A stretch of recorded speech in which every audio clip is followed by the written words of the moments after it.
choses qui ne sont pas fondées. On ne va pas présenter votre comité après 30 jours d'élection. Bon, écoutez, je vais vous dire une chose. Tout ce qu'ils disent, ça ne répond pas à nos statuts. Par exemple, l'Assemblée ecclésiastique, c'est une fois par an, extraordinaire, et le mois de janvier.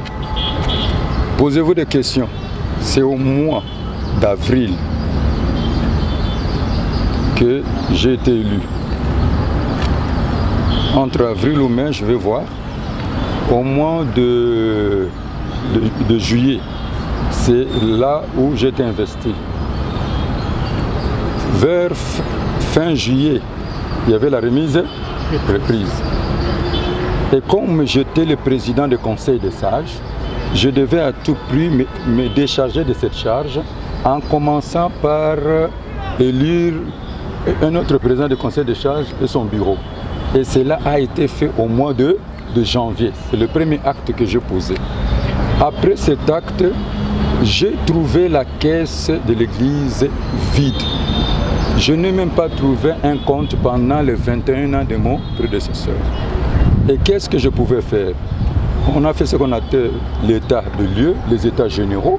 C'est alors qu'on a décidé de commencer par l'identification de tous les membres de la République démocratique du Congo, afin d'avoir des éléments, la problématique de l'église des réveils. Alors, pendant qu'on était en train de faire cet exercice, je vous dis, j'ai réunissé dans une réunion ad hoc l'exécutif et le conseil des sages pour prendre tous les documents que mon prédécesseur avait laissés. Parmi ces documents, il y a eu des concessions, il y a eu des protocoles d'accord, il y a eu des modifications des statuts. On parle de modification des statuts. C'est le travail qu'on est en train de faire des réformes et celui qui a proposé ces temps, c'est le révérend Jean Bosco. On est en train d'adopter des choses qu'on devait présenter au Congrès. Bon, maintenant, arrivé au mois de janvier, toujours au mois de janvier, entre janvier et mars, le président du conseil des sages est tombé malade, il est mort. Et c'est le 16 mars, le 16 mars, j'ai établi, on a élu un autre président, et il irait seulement le vice-président. Et il y a eu ce confinement pendant 5 mois. Je devais faire quoi? Avec que l'argent, parce qu'il n'y a pas l'argent dans la caisse. Il n'arrive même pas. Vous savez, je suis surpris de voir ces pasteurs-là qui passent dans toutes les chaînes de déposer. Il y a la main noire. Parce que quand nous sommes dans des réunions de prière, ils sont même incapables de se payer leur propre transport. C'est moi je paye les transports. Maintenant, ils ont eu l'argent pour passer dans toutes les chaînes. Vous êtes des professionnels, il faut comprendre. Donc, maintenant, qu'est-ce que moi je pouvais faire 5 mois de confinement? Je devais faire ça comment? Et je vous apprends une chose. Depuis que j'ai pris le pouvoir, je n'ai changé personne.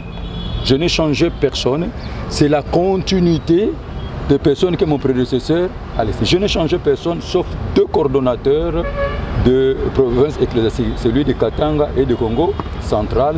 Et puis j'ai nommé le responsable de la jeunesse pour la ville de Kinshasa.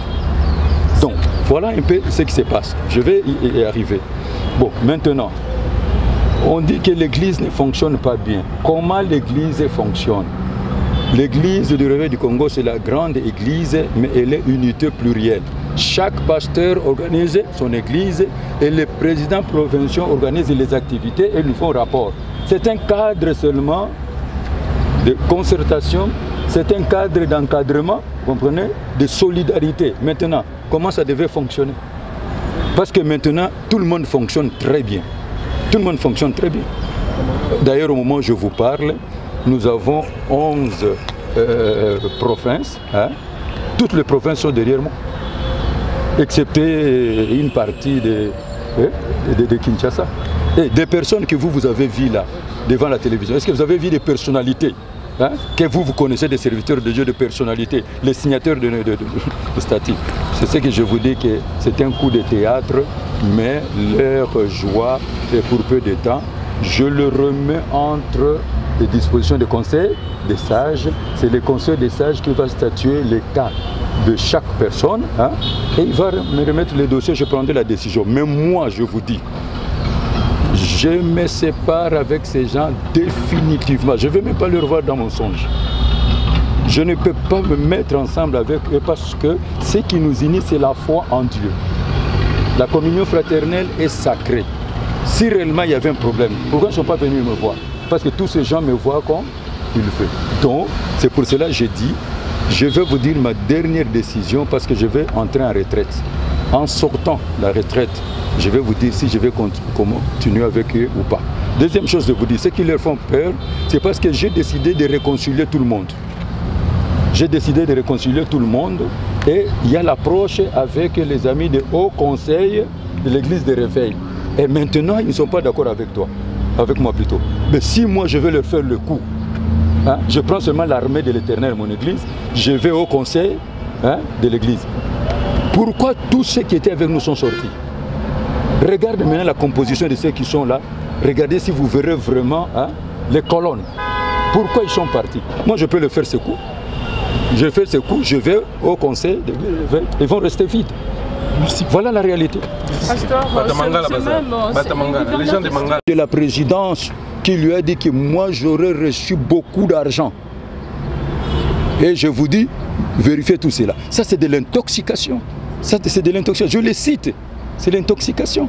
Alors, on me dit, c'est pour cela que je leur avais dit, moi j'ai été avec le chef de l'État, avec les autres confessions religieuses, si je vais le servir, je dois le faire sans condition. Et d'ailleurs, je suis en train de vous dire une chose. Hein? On me dit que non, je n'ai pas consulté mon prédécesseur pour le choix.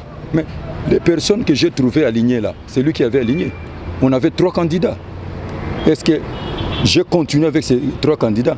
Et pendant qu'on devrait voter, on devait voter sur base des critériums. C'est-à-dire, vous êtes là, honorabilité, vous êtes en train de remplir. Il fallait que je prenne mon téléphone, je commence à lui poser. Et lui, dans tous les exercices qu'il a fait, moi je suis le président du Conseil des sages, vote juste de tout le monde. Est-ce qu'il m'avait consulté?